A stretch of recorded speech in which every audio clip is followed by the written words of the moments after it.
গুৱাহাটীৰ বেলতলা গাৰকুচি পথত নিশা সংঘটিত হয় এক পথ দুৰ্ঘটনা। এজন সুৰামত্ত যুৱকে মটৰ চাইকেলেৰে আহি থকা অৱস্থাত সুৰাৰ দাগীত নিয়ন্ত্ৰণ হেৰুৱাই পথৰ দাঁতিত থকা দোকানত প্ৰচণ্ড জোৰে খুন্দা মাৰে, যাৰ ফলত সামান্যভাৱে আঘাতপ্ৰাপ্ত হয় যুৱকজন।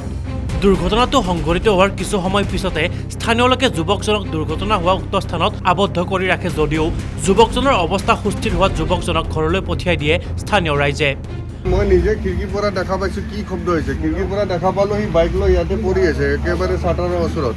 মই কোনো বাইকটো থাকিলে তলত থাকিব লাগে, চাটাৰ ওপৰত কেনেকৈ হ'ল? তাৰপিছত দেখা পাইছোঁ ই বাইক লৈ উঠাব চেষ্টা কৰি আছে, উঠাব পৰা নাই, আকৌ বাৰে বাৰে পৰি যায়।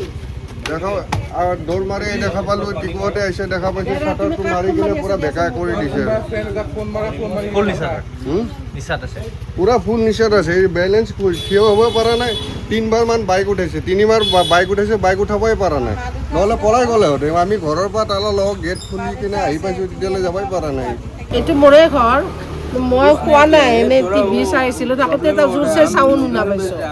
মই বোলো কোনোবা দোকান মাৰোঁতে চাটাৰখন ভাঙি পৰিল নেকি, ৰিং চিং ছিঙি পেলাই এনেকৈ মই মোৰ ল'ৰা দুটাক মাতিলোঁ। সিহঁত দুটা আগে দৌৰি আহিল, তাৰ আগতে আমাৰ নেইবাৰ পাপু দৌৰি আহি দেখে যে বাইকখন মানে চাটাৰত খুন্দা মাৰিছে, মাৰি ল'ৰাটো ইয়াতে পৰি আছে।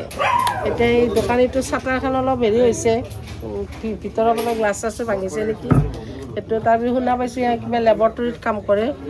তাৰপিছত লেবৰেটৰীত অলপ ড্ৰিং চিং কৰি আহিছে, ড্ৰিংক কৰি আহি স্পীড ব্ৰেকাৰটো গম নাপালে। এওঁৱেই বশিষ্ঠ চাৰিআলিত ভাড়া ঘৰত থাকে বুলি কৈছে, কোনোবা এটা লেবৰেটৰী টেকনিচিয়ান তেওঁ।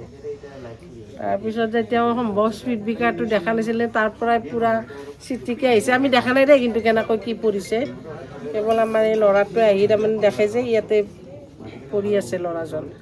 বাইকখন দি দোকানৰ চাটাৰখনত খুন্দা মাৰিছে, কিন্তু সেইফালে ডাষ্টবিন চাষ্টবিনো পেলাই থৈ আহিছে। ক'ত কেনেকৈ কি কৰি আহিছে বা নাজানো আৰু। বেলতলাৰ পৰা Rohit Saud, news desk report.